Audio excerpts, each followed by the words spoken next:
मेरा नाम सोनिया है और मैं अपने मम्मी पापा के साथ बहुत खुश थी। अपने घर में इकलौती बेटी थी, लेकिन एक दिन कुछ ऐसा हुआ कि सब कुछ खत्म हो गया।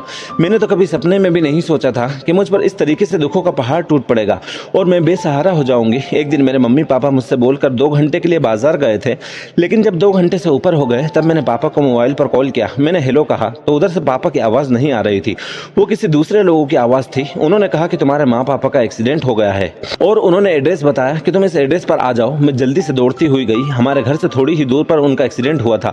जब मैं वहां पहुंची तो दोनों खून से लथपथ बीच रोड पर पड़े हुए थे, मुझे बेसहारा छोड़कर जा चुके थे। उनको देखकर मेरा सर चकराने लगा और मैं चीख चीख कर रोने लगी थी और मैं बेहोश हो गई। जब मुझे होश आया तो मैं अपने मामा और मामी के घर पर थी।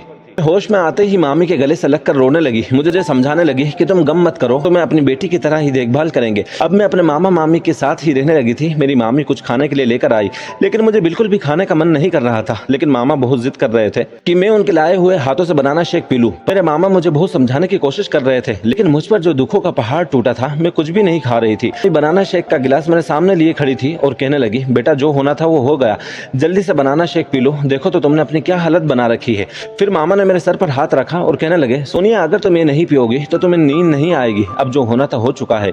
फिर मामा अपने हाथ से मुझे बनाना शेक पिलाने लगे और कहने लगे, इस वक्त तुमसे रोटी नहीं खाई जाएगी, इसलिए मैंने बनाना शेक तुम्हारी मामी से बनाया है। उनकी गोली खाई और अपने बेड पर लेट गई। मैं ना जाने कब नींद की आगोश में चली गई थी। काफी दिन बाद आज मैं नींद की गोली की वजह से सोई थी। कुछ बाद ही मेरी मामी ने मुझे जबरदस्ती कॉलेज भेज दिया। कहने लगे कि अपनी पढ़ाई की तरफ ध्यान दो। मुझे भी लगा कि मेरे लिए पढ़ाई पर ध्यान देना बेहतर है, लेकिन मुझे समझ में नहीं आता था कि मेरे मामा रोज रात को मुझे बनाना शेक क्यों देते थे।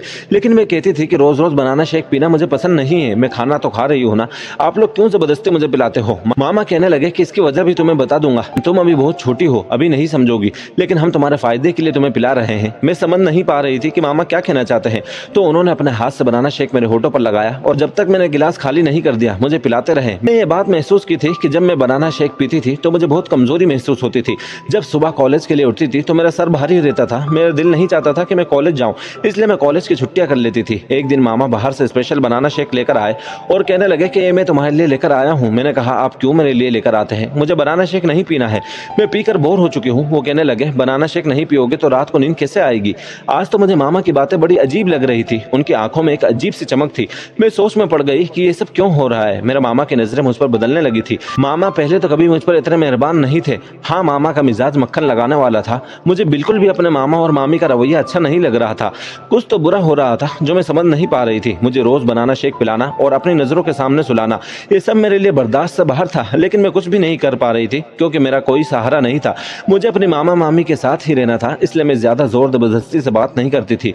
लेकिन मैंने एक बात नोटिस करने लगी थी कि मेरे मामा मामी पहले बहुत गरीब थे, लेकिन अब धीरे धीरे वो अमीर होते जा रहे थे। एक दिन मैं अपने बेड पर बैठकर कॉलेज का कुछ काम करने लगी, तभी मेरे मामा बनाना का गिलास लेकर वहां आ गए और कहने लगे कि पढ़ाई बाद में होती रहेगी, पहले तुम बनाना शेक पी लो। मैंने कहा कि आप इसे साइड में रख दो, मैं थोड़ी देर बाद पी लूंगी। लेकिन मामा का पारा तो 7वें आसमान पर पहुंच गया। वो चिल्लाकर कहने लगे, ये बनाना शेक अभी इसी वक्त पियो। मामा के मुंह से ऐसी बात सुनकर मैं तो और भी ज्यादा घबरा गई। मैं बनाना शेक नहीं पी रही थी तो इसमें गुस्सा करने वाली कौन सी बात थी। लेकिन मामा तो इतना ज्यादा गुस्सा करने लगे कि मुझे मजबूरन वो बनाना शेक पूरा पीना पड़ा। और जैसे ही मैंने बनाना शेक पीकर खत्म किया, उसके बाद मुझे कुछ याद नहीं रहा। इतना पता था कि जब मैं सुबह उठी तो मेरा बदन पूरे तरीके से दर्द करता है। अगली सुबह जब मेरी नींद खुली तो मैं अपने बेड पर नहीं थी। अभी मैं कुछ सोच ही रही थी कि तभी अचानक वॉशरूम से एक लड़का निकला और मेरे पास आकर बैठ गया और कहने लगा कि तुम क्या लोगे, चाय या कॉफी। मैंने पूछा, तुम कौन हो और मैं यहाँ पर कैसे आई।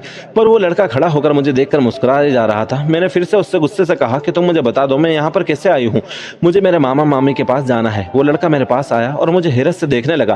कहने लगा कि ये लड़की कितनी मासूम है, इसके मामा मामी इसके साथ कितना अत्याचार कर रहे हैं और ये बेचारी को तो उन दोनों पर इतना भरोसा है कि अगर मैं कोई बात भी बताऊं तो उस पर विश्वास नहीं होगा। लेकिन मैं क्या करूं, मुझे बताना तो पड़ेगा ही।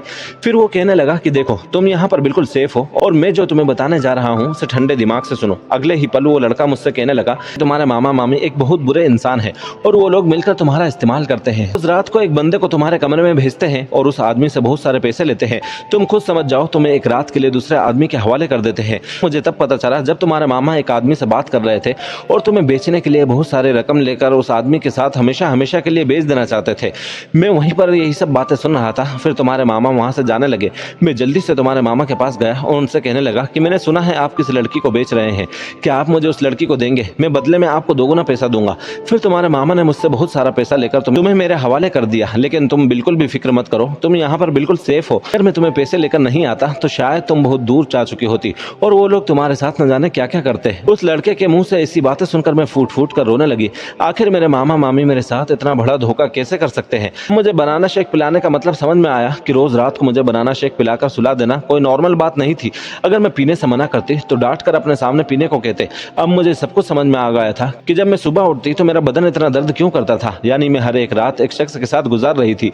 अब मैं किसी को मुंह दिखाने के लायक भी नहीं रही थी। मैं अपने आप को कोसती रही, अपने ही मेरे साथ इतना बड़ा खेल खेल रहे थे। मैंने उस लड़के का शुक्रिया अदा किया और उसके घर से जाने लगी। अचानक वो लड़का मुझे रोक कर कहने लगा, क्या तुम मुझसे शादी करोगी? मैंने एक नजर उस लड़की की तरफ देखा और कहने लगी कि तुम्हें तो सब कुछ पता है कि मेरे साथ क्या क्या हुआ है, फिर भी तुम मुझे अपनाने के लिए तैयार हो। उस लड़के ने कहा कि इसमें तुम्हारी कोई गलती नहीं है, तुम तो अनजान थी और वैसे भी मैं तुमसे प्यार करता हूँ। जब तुम एक दिन मार्केट गई थी उस दिन मैं तुम पर अपना दिल हार बैठा था, तभी से मैं पता लगा रहा था कि तुम कहाँ रहती हो। ये सब पता लगाते लगाते मुझे ये सब पता चल गया कि तुम्हारे साथ तो ये सब कुछ हो रहा है। तभी मैंने सोच लिया था कि मैं तुम्हें उस घर से निकाल कर ही रहूंगा। अगर तुम मुझसे शादी करने के लिए तैयार हो तो मुझे कोई आपत्ति नहीं है, हम दोनों मिलकर अपनी एक नई जिंदगी की शुरुआत करेंगे। उसके मुंह से ऐसी बातें सुनकर मैं रोने लगी थी। एक गैर इंसान इतना अच्छा निकलेगा मैंने कभी सोचा भी नहीं था। दोस्तों, आपको हमारी ये स्टोरी कैसी लगी कमेंट बॉक्स में ज़रूर बताएं और जाने से पहले हमारे चैनल फेम स्टोरी हिंदी को सब्सक्राइब ज़रूर करें।